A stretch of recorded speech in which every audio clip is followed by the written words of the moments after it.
আমার শ্বশুরবাড়ির উঠানে একটা জবা ফুল গাছ আছে। আর এই ফুল গাছে ছোট ছোট কিছু পাখি আসে, তবে এদেরকে ভিডিও করতে পারি না। এরা যে এতই চঞ্চল, এদের ভিডিও করা সত্যিই অসম্ভব। যখনই ক্যামেরা দিয়ে জুম করে ভিডিও করতে যাই তখনই উড়ে যায়, এক ফুল থেকে অন্য ফুলে ঘুরে বেড়ায়। আর আজকে আমি তাদেরকে সেই ভিডিও করার চেষ্টা করছি। পাখিগুলো বেশ সুন্দর দেখতে, তবে এদেরকে একটু লম্বা সময় ধরে ভিডিও করতে চাই। আর এই হচ্ছে সেই জবা ফুল গাছটা। এই ফুলেই তারা আসে মধু খাওয়ার জন্য।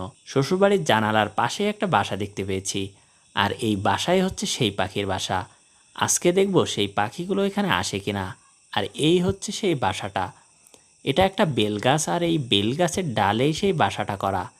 বাসাটা এমনভাবে তৈরি করেছে যে বোঝাই যাচ্ছে না এখানে একটা পাখির বাসা আছে। আর অল্প কিছুক্ষণ অপেক্ষার পরই সেই পাখিটা চলে আসলো। এই হচ্ছে সেই পাখিটা।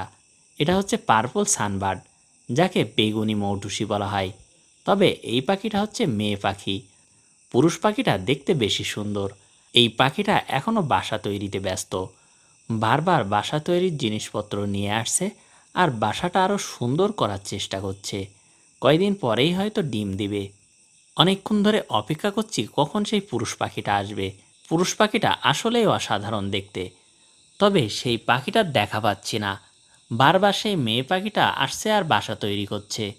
পুরুষ পাখিটা হয়তো এখনও খাবারের সন্ধানে গেছে। অনেকক্ষণ অপেক্ষার পরও পুরুষ পাখিটার দেখা পেলাম না। আশেপাশে ডাক শুনতে পাচ্ছি। পরে আবারও সেই ফুল গাছে গেলাম, দেখি সেই পাখিটা আসে কিনা।